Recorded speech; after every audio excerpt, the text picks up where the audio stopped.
up, Grandpa Bart? You know what I find frighteningly hilarious? The stupid shit people say to justify guns. Things like, the only way to get stop a bad guy with a gun is a good guy with a gun. How do we fucking know you're a good guy? We don't know.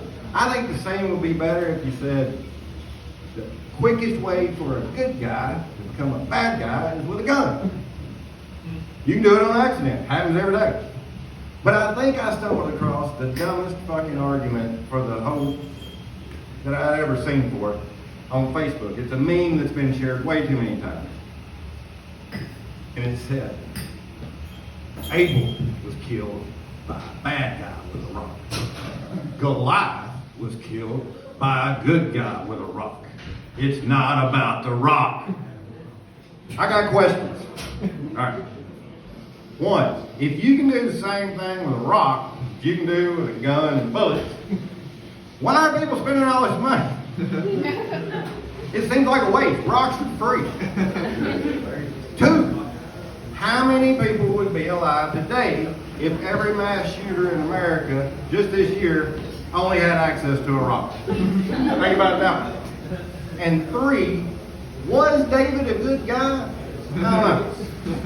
If you don't know who David is, he's the dude in the Bible that killed a giant named Goliath with a slingshot. Then he becomes the king of Israel. While he's the king of Israel, he rapes a woman. And when he finds out he got her pregnant, he had her husband murdered. Now, this is just my opinion. But if that's your idea of a good guy with a gun, I don't trust your judgment. Now, speaking of people that want us walking around like we're wide earth at the OK Corral, I want to give a shout out to all the Republican legislators for the great state of Tennessee. Man, they set a goal, they worked hard, and by golly, they achieved it. They have made Tennessee the most ignorant, hateful state in the entire nation. Do you know how hard you have to work to beat Alabama and Mississippi at that? Yeah. It's impressive, guys. You know, they make all these laws, you know, whether it's banning books or drag queen story hour or these transgender bathroom laws. They break them all, clutching their pearl. Oh, we've got to protect the children. We just have to protect the children. Which makes it real weird when I read that in 19 states, including my home state here in Tennessee, it is still legal to paddle a child in school. That's right. It is against the law for a man in a dress to read your child a story in the library, but put that motherfucker in a polo and some khakis and then hit him with a board. It's insane.